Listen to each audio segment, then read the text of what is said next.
ایک مرتبہ ایک عابد کی اس عورت پر اچانک نظر پڑ گئی۔ اتنی حسین و جمیل عورت کو دیکھ کر وہ عابد اس کے عشق میں مبتلا ہو گیا، اور اس نے ارادہ کیا کہ میں اس حسین و جمیل عورت کا قرب ضرور حاصل کروں گا۔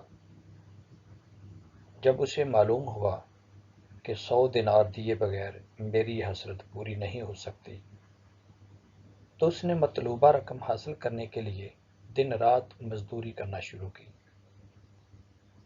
کافی تگ و دو کے بعد جب 100 دینار جمع ہو گئے تو وہ اس بدکار عورت کے پاس پہنچا اور کہا، اے حسن و جمال کی پیکر، میں نے مزدوری کر کے 100 دینار کیے اور وہ لے کر تیرے پاس آیا ہوں۔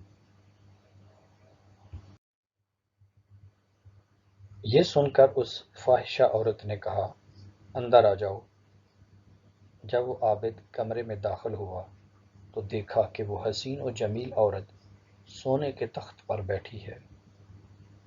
اس نے عابد سے کہا، میرے قریب آؤ، میں حاضر ہوں۔ وہ عابد بے تاب ہو کر اس کی طرف بڑھا اور اس کے قریب تخت پر جا بیٹھا۔ جب وہ دونوں خدا کی نافرمانی کے لیے بالکل تیار ہو گئے تو اس عابد کی سابقہ عبادت اس کے کام آ گئی اور اسے خدا عز و جل کی بارگاہ میں حاضری کا دن یاد آ گیا۔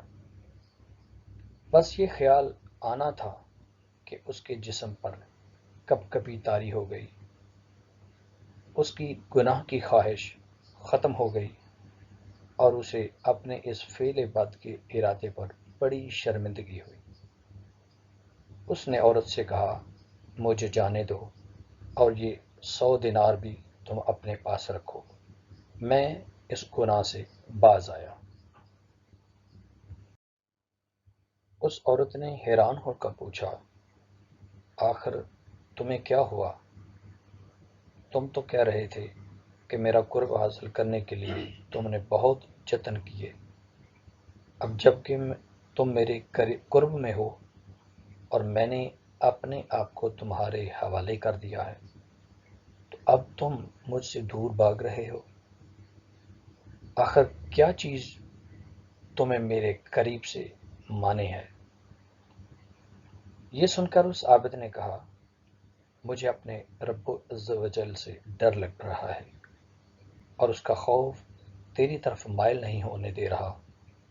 مجھے اس دن کا خوف دامن گیر ہے جب میں اپنے پروردگار عز و جل کی بارگاہ میں حاضر ہوں گا۔ اگر میں نے یہ گناہ کر لیا تو کل بروز قیامت رب تعالیٰ کی ناراضگی کا سامنا کس طرح کر سکوں گا؟ لہٰذا اب میرا دل تجھ سے اچاٹ ہو چکا ہے، مجھے یہاں سے جانے دو۔ عابد کی یہ باتیں سن کر فاحشہ عورت بہت حیران ہوئی اور کہنے لگی، اگر تم اپنی اس گفتگو میں سچے ہو تو میں بھی پختہ ارادہ کرتی ہوں کہ تمہارے علاوہ کوئی اور میرا شوہر ہرگز نہیں بن سکتا، میں تمہیں سے شادی کروں گی۔ عابد کہنے لگا، تم مجھے چھوڑ دو، مجھے بہت گھبراہٹ ہو رہی ہے۔ عورت نے کہا، اگر تم مجھ سے شادی کر لو تو میں تمہیں چھوڑ دیتی ہوں۔ عابد نے کہا، جب تک میں یہاں سے چلا نہ جاؤں اس وقت تک میں شادی کے لیے تیار نہیں۔